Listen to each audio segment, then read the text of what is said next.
Deuxième projet structurant qui nous tient vraiment à cœur, sur lequel on a beaucoup travaillé. On a une petite équipe là qui a été vraiment très impliquée sur ce projet. Ça s'appelle Mon parcours d'incroyable citoyen. Et là, on est encore sur une autre dimension. Parce que l'idée, c'est qu'aujourd'hui, on a une jeunesse là. Ces jeunes d'aujourd'hui qui sont hyper connectés, qui sont vraiment très conscients de vivre dans un monde avec toutes ses fragilités.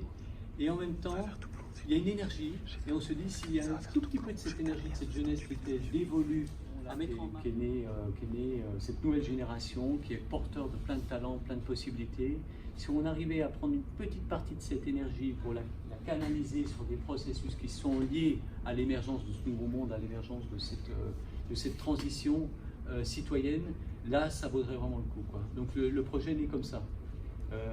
C'est un projet qui se tourne sur les nouvelles générations. On en a fait donc un document là, qui présente les fondamentaux. Je peux peut-être juste vous lire le point de départ. Nos enfants 2.0, c'est-à-dire nos enfants de maintenant, 2.0 hyper connectés.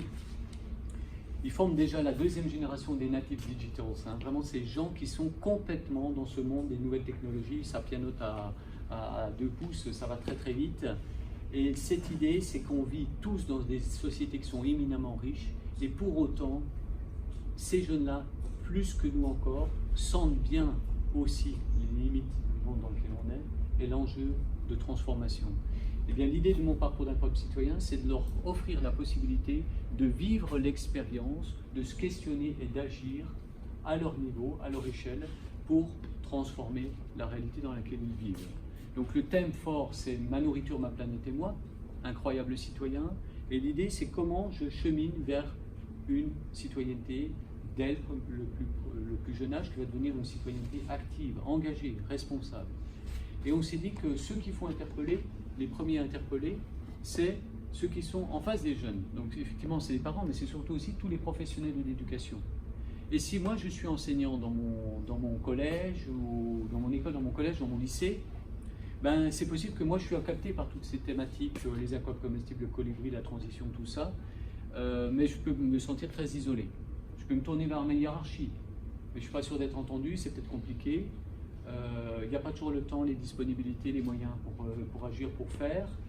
Eh bien, le projet Mon parcours d'incroyable citoyen vise à avoir une fonction d'interlocuteur de terrain vers qui je peux me tourner pour m'aider à mettre en place des ateliers au sein de ma classe, faire venir des intervenants, mettre en place des ateliers des chantiers participatifs de jardinage, éventuellement visiter une ferme, visiter un maraîcher, vous voyez, toutes ces activités qu'un simple enseignant ne pourra pas mettre en œuvre parce qu'il n'a juste pas les moyens. Mais à partir du moment où ils sont épaulés, qu'il y a quelqu'un qui est là un peu comme ambassadeur et qui va faire le lien avec la collectivité, avec éventuellement l'élu de la mairie, éventuellement avec les réseaux associatifs, les réseaux de transition, les maraîchers et effectivement les fermiers, alors là tout devient possible. L'idée c'est de pouvoir avoir un atelier sur le gaspillage alimentaire, c'est pouvoir avoir un jeu sur ci ou sur ça, c'est ça l'enjeu. On a appelé ça mon parcours d'incroyable citoyen parce que l'idée c'est réellement qu'il y a un cheminement. C'est-à-dire qu'on puisse vivre des expériences d'une pédagogie active, donc d'une pédagogie qui se renverse, où l'acteur principal, ce n'est pas le pédagogue, ce n'est pas l'enseignant, mais c'est vraiment le jeune, l'enfant, le jeune, l'ado, qui va, avec sa classe, se mettre en mouvement pour cheminer. Alors nous, on a principalement des enfants entre 7 et 9 ans. Il y a des choses qui sont, parce que je t'entends parler de collège et lycée, il y a des choses qui sont destinées aux primaires. Alors, parce que en fait, c'est avec eux que ça se branche le plus facilement.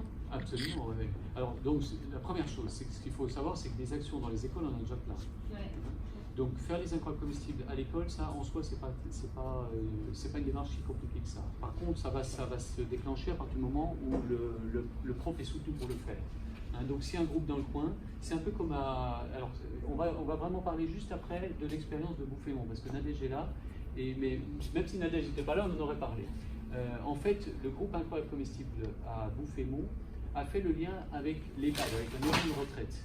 Et ça, c'est très important parce que vraisemblablement, la personne qui a lancé dans l'EHPAD n'aurait pas pu le faire si elle n'avait pas été soutenue de l'extérieur.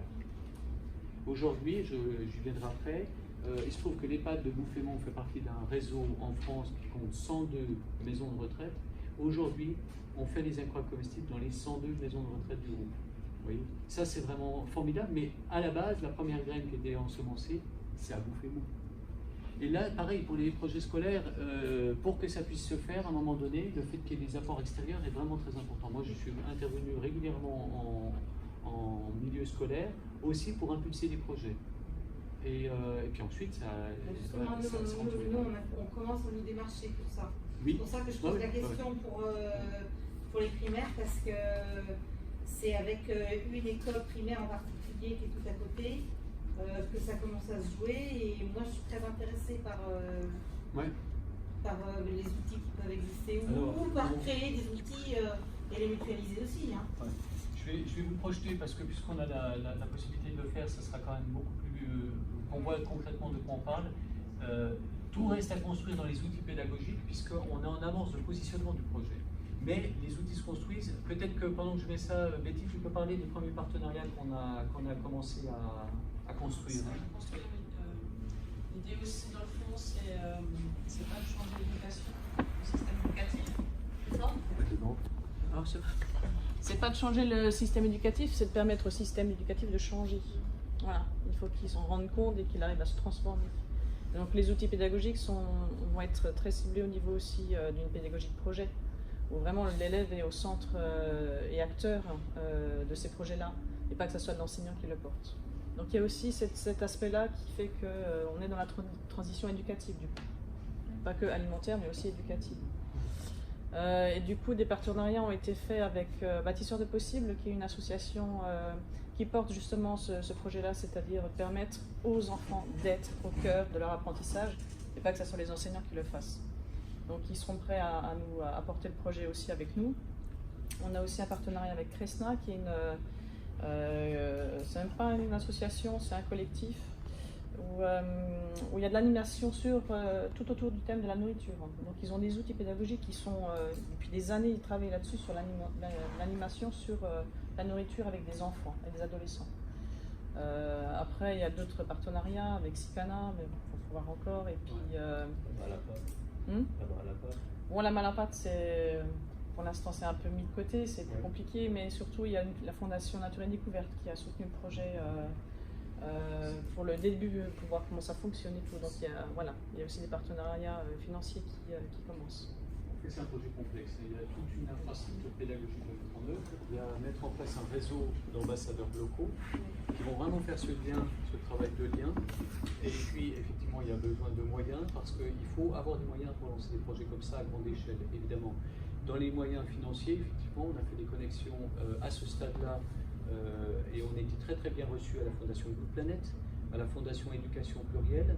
Donc, on est déjà soutenu par la Fondation Nature et Découverte, et on a fait le lien avec la Caisse des dépôts et de conciliation, voilà, et probablement avec d'autres. Mais le volet pédagogique sur lequel travaille en particulier Betty, c'est vraiment de construire des outils pédagogiques, des mallettes, des supports, et je vais venir juste dans la présentation rapide que je vais vous faire, parce que l'idée c'est d'avoir on est dans l'époque où tout est virtuel, il faut aussi qu'il y ait un ancrage virtuel du projet, pour aussi pouvoir le translater dans la réalité concrète.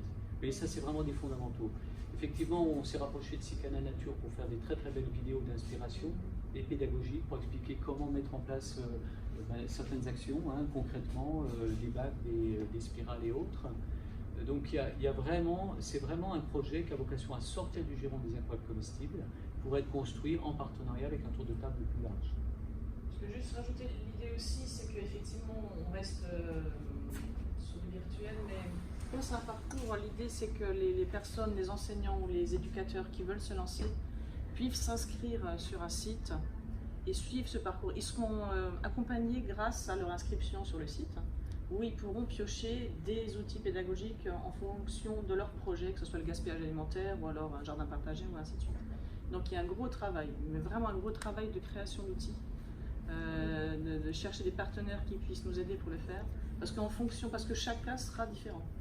Voilà, les incroyables à Alkirch, ce ne sera pas les incroyables à Marseille, parce que voilà, c'est pas le même terrain, c'est pas les mêmes demandes, et ainsi de suite. Et l'idée, c'est aussi de le faire aussi bien de la maternelle jusqu'à l'université. Donc c'est un public, c'est juste énorme, quoi.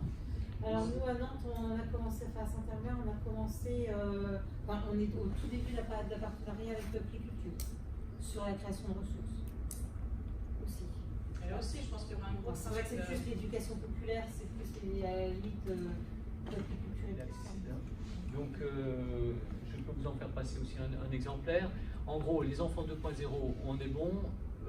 La transition, tous acteurs du changement, donc les jeunes sont véritablement ceux qui construiront le monde dans lequel ils vont vivre, évidemment, donc ça on le sait. L'idée c'est d'un engagement dès le plus jeune âge qui est immédiat, qui est concret, qui est utile, qui est global. Là c'est le lycée à Münster où ils ont travaillé sur des projets incroyables comestibles, hein, magnifiques. Donc l'idée c'est cette génération incroyable. Hein. Notre point de départ c'est qu'on s'est dit, on a eu la succession de différentes générations et à chaque génération il y a des défis à relever. Après la guerre, il a fallu reconstruire l'Europe, il a fallu reconstruire la France, d'accord? Ensuite, on a la génération X dans les années 80 qui ont dû faire face au chômage et toute la problématique du chômage de masse. Eh bien, l'idée, excusez-moi, je ne suis pas sur le bon format, du coup, vous ne voyez pas tout. Excusez-moi, je remets juste en bon format, fichier, je ne sais pas comment faire. Présentation. Ah bah voilà. Ah ouais. C'est bon là. Ouais, donc vous voyez à peu près là? C'est sur le site, ça? Ouais, c'est sur ce document est accessible. Donc vous voyez cette idée des générations, et nous ce qu'on a envie de faire surgir, c'est la génération incroyable. C'est ceux qui vont porter le nouveau monde avec cette conscience de l'enjeu du changement. Fort. Ça a du sens, une génération incroyable, je trouve. Voilà, donc le positionnement du projet, il y a 5 grands axes, et je ne rentrerai vraiment pas dans le détail maintenant, mais en tout cas, il y a l'idée de parcours jalonné d'expériences concrètes. Ça, c'est vraiment très important, dès le plus jeune âge, dès l'école primaire, pourquoi pas avant. Et ensemble, on fait quelque chose autour du thème « Ma nourriture, ma planète est belle ». Donc, je ne rentre pas dans les principes, concrètement, comment ça va se passer. Ensuite, le deuxième, c'est qu'on met des ressources à la disposition des acteurs de l'éducation pour qu'eux mettent en place de la pédagogie de projet autour de nos thématiques. Ça, c'est une équipe enseignante donc, qui a porté aussi un projet. Le troisième grand aspect, c'est que le dispositif il est nécessairement territorialisé. Ça, c'est vraiment important. Donc, ça facilite la mobilisation, ça permet de faire la connexion avec les réseaux, les personnes ressources, où est-ce qu'on va trouver des intervenants, comment on va mettre en place une journée à la ferme ou un séjour à la ferme, et ainsi de suite. Donc avec toutes les ressources qu'on peut mobiliser, et pour ça, il faut vraiment une fonction qui permet de le faire. Et surtout, la personne qui va faire ça, c'est peut-être un demi-mi-temps. Hein. À un moment donné, ça peut être une grosse implication. Je me tourne vers Elisabeth parce que je sais que son activité est quand même pas loin d'être un temps plein. Bon, c'est autre chose que les incroyables. Mais tout ça pour dire qu'à un moment donné, l'idée c'est aussi de faire émerger des fonctions qui peuvent trouver à être rémunérées parce que c'est un vrai travail. À la base, je suis bénévole, je prends ma voiture pour aller transporter du matériel là, je fais ci, je fais ça, c'est moi qui finance. Mais à un moment donné, c'est de mon temps, c'est énormément de temps. Et peut-être que si on est sur un système qui permet à minima défrayer un peu et peut-être d'avoir un petit taf d'heures qui permet aux gens d'être encore plus actifs, alors c'est peut-être là que tout le changement se fait. C'est peut-être là l'étape d'après. Bon, ensuite, un autre aspect qui est important, c'est l'idée que le nouveau monde, il peut se créer déjà dans le virtuel parce que nos jeunes, ils sont très dans le virtuel. Peut-être qu'on peut travailler à sa ferme. Hein, ça me fait penser à ce jeu qui s'appelle Heday, qui a un succès énorme auprès des jeunes. Et ça consiste à faire sa ferme et puis à la gérer. Donc c'est complètement virtuel. De la même façon qu'on peut mettre en place des quiz, on peut mettre en place des tutos sur le net, on peut faire plein de choses de cet ordre-là, on peut faire la ville virtuelle qui est une ville nourricière, mais l'idée c'est que ça doit se translater à un moment ou à un autre dans la réalité. Concrètement, comment on devient acteur de la transformation alimentaire de notre territoire. C'est ça vraiment l'idée.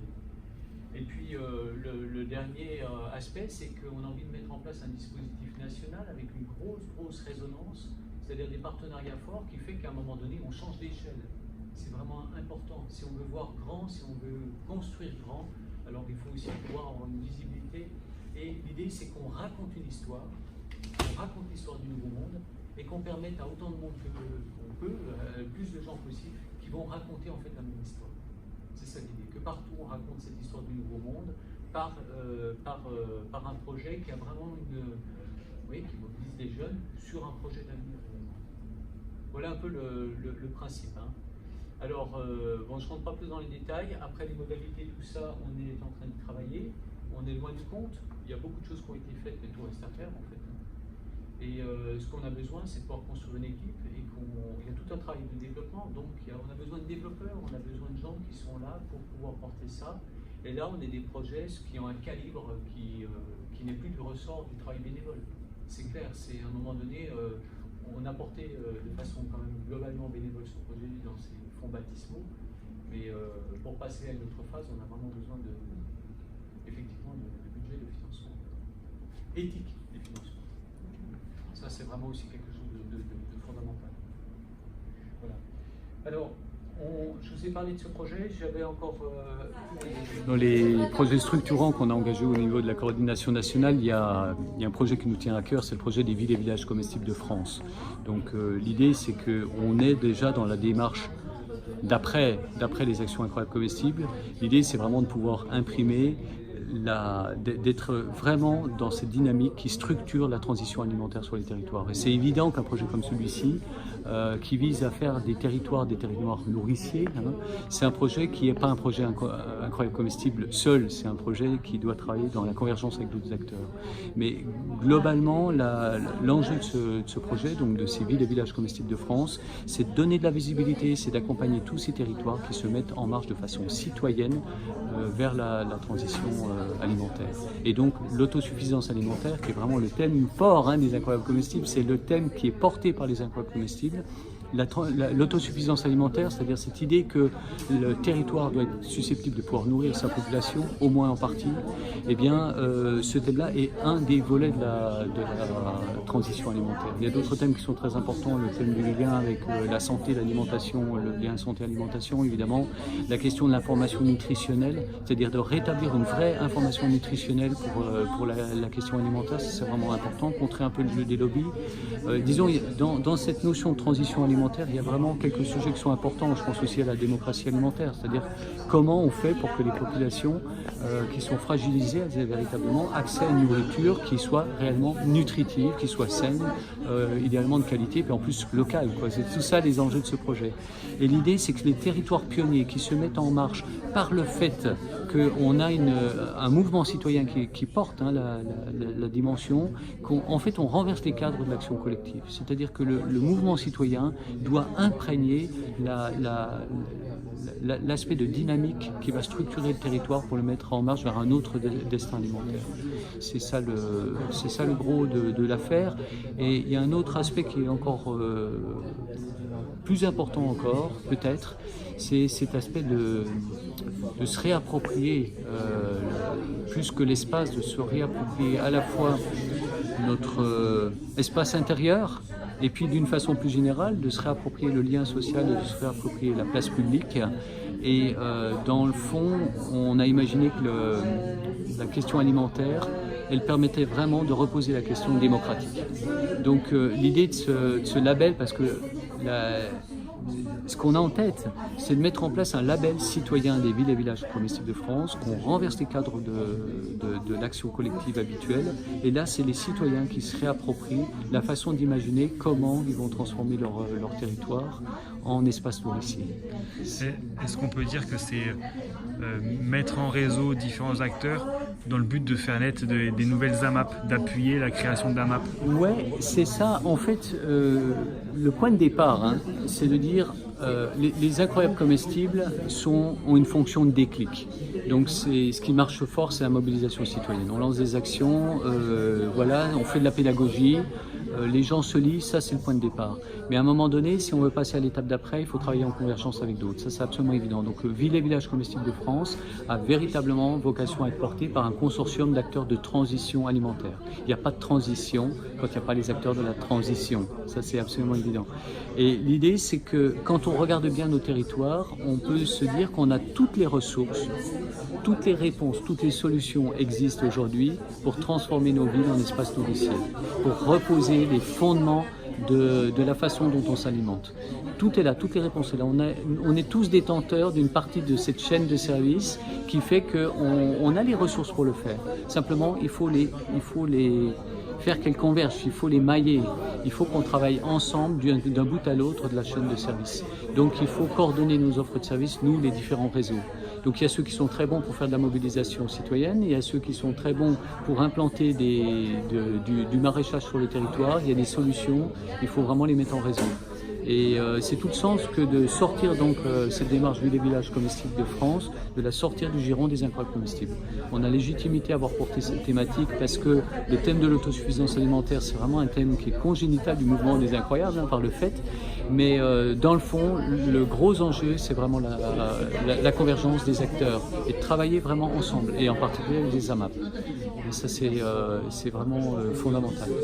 L'idée, c'est de faire naître des territoires citoyens, démocratiques de transition alimentaire, de montrer que c'est possible, que toutes les ressources sont là et quand on travaille ensemble, ça le fait. Ça le fait et que l'impulsion citoyenne permet justement de mettre les territoires sur une autre voie. En fait, ce qui est intéressant, c'est qu'on s'aperçoit aujourd'hui que le thème de l'alimentation est devenu un thème phare. Il y a quelques années, ça n'intéressait personne des élus locaux, des collectivités absolument pas sur le thème. Aujourd'hui, elles le sont parce qu'on a poussé cette thématique, nous les réseaux, on a poussé cette thématique, ça devient une vraie préoccupation. L'enjeu, c'est que l'alimentation, ça ne soit pas qu'une question institutionnelle, que ça ne soit certainement pas une question d'arriver à goupiller les choses en termes de filières économiques et autres. Il faut qu'à la base, dans le cœur du cœur, il y ait une vraie idée qu'il faut transformer la façon dont on se nourrit. C'est vraiment quelque chose qui est fondamental. C'est pour ça que la question de la réappropriation citoyenne démocratique, de se réapproprier un espace qui doit redevenir un espace citoyen et démocratique. Faire ensemble, se retrouver pour faire ensemble, une community. Donc la participation citoyenne, les citoyens se retrouvent pour faire ensemble. Le deuxième, c'est education, learning, et là c'est vraiment l'éducation à tous les étages. Les incroyables comestibles, 50% d'action, 50% de pédagogie. Relayé par une communication, mais pas de la com pour la com, on s'en fout de la com pour la com. L'enjeu, c'est vraiment la pédagogie. Et puis le troisième volet, c'est ça qui est vraiment important, c'est qu'on est incroyable comestible. Il y a aussi le troisième volet, qui est celui du business. Et donc pourquoi le business? Ça veut dire le lien avec l'économie locale. Ça veut dire que nos actions incroyables comestibles et ce qui s'ensuit, ce qui est mis en mouvement, doit générer de la richesse et de la valeur sur le territoire, y compris de la valeur marchande. À Lausanne, on a une personne qui a été embauchée par la ville pour faire des actions incroyables comestibles. À La Rochelle, il y a aussi des liens. Historiquement, celui qui a lancé les incroyables comestibles à La Rochelle s'est retrouvé jardinier de rue auprès de la ville. On a à Bayonne, tu citais, et l'idée, c'est vraiment ça, c'est vraiment de générer de la richesse et de la valeur. On cultive la ville, on cultive les liens, mais on génère aussi de la valeur, y compris de la valeur économique.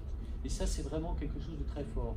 Donc on peut imaginer que nos actions incroyables comestibles, la gratuité est le fondement du mouvement, et ça reste le cas. C'est-à-dire que l'objectif, c'est vraiment de proposer de la nourriture à partager, mais ensuite, l'idée, c'est vraiment d'imprimer toute autre chose dans les logiques de transition de nos territoires. Voilà. Henri me fait signe discrètement. Une initiative locale peut se créer, être épaulée par le national, de façon à dire, attends, je vais voir si je peux mettre du temps.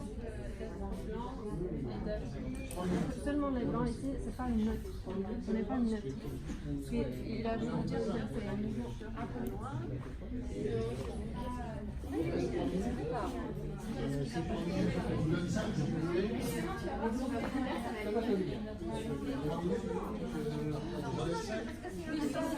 on est à 4 heures, donc on va reprendre.